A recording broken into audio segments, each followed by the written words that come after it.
Crossway comes in as an opening batsman who's pretty much forced his way in with great runs, and he made a double century in a second level match we had early in the year. So Crossway in for Harris, who's got a slight hamstring strain, and O'Brien comes in for Lyon. He's still an aggressive type of player, and as I said, more than likely we'll use him at the top of the order in this one-day fixture. He's a good player. He went to Sydney for a few years and made, I think, 800 and 900 runs back-to-back years, opening the batting up there in grade cricket. So he's got form, and we had a second level match. He made a double 100 and got 99 in the second inning. So he's knocked the door down. Matured enormously as a player, and I think he'll be a good acquisition for us over the long term. He's still keeping at club level, no doubt about it, and he's still keen on his wicket keeping. But at the moment, Tim Ludeman is our wicket keeper. But Crossway is keeping for West Tigers. Daniel Howe's got a hamstring strain, which will keep him out of both the one-day and the Shield game, unfortunately.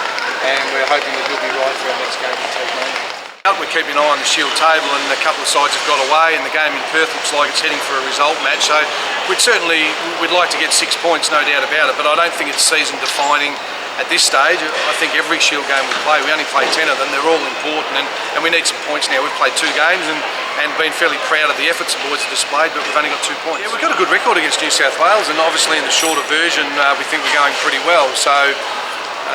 We'll go in as confident as we deserve to be with two games and 2 wins, and it's going to be a big challenge up there. As we said, Warner's back, I think Smith's back, and Bollinger's back into their side. So that's the strength of New South Wales, another good challenge for our developing group. 2 Ryobi wins is a good start. The Sheffield Shield, I thought we had a really good game against New South Wales. As I said to everyone, I was really disappointed with our batting efforts last Shield game. That was not good enough. That was the old South Australia that fell over. And I'm not going to hide away from that. However, the Peter George and Cullen Bailey fight showed the type of spirit that we're looking for, but not carried away. That was 2 people. Our batsmen let us down, and they are aware that they need to pick themselves up for this game, and that's what we expect from the top 6, need to win us games, and they'll do it this game. Fast bowling pack is going really well. Obviously Cullen Bailey came into the side last week, first game back for a while. Got 2 wickets in the one-day game. Wasn't so destructive in the Shield, but we need Bales as a leg spinner to be taking wickets for us to complement what I think is a really good fast bowling attack. Gary Putland, Peter George, Joe Menny's been a real find, and Daniel Christian. I'm happy with how Quicks are bowling. I'd like our spinners to be taking some wickets on day 3 and 4 of the Shield matches. One day is at the SCG, so I think we'll get a reasonably good one there, and then the 4-day game will be a real test because we're out at Bankstown. Now, I don't know, I've got mixed reports from the Bankstown ground.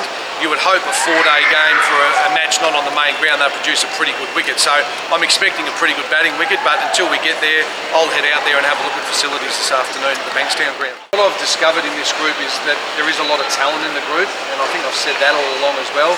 We need to harness the talent and be more game aware, understand what the game needs at certain periods of the match. But look, I'm pleasantly surprised. I think we're in a better place than I perhaps expected us to be at this early start of the season.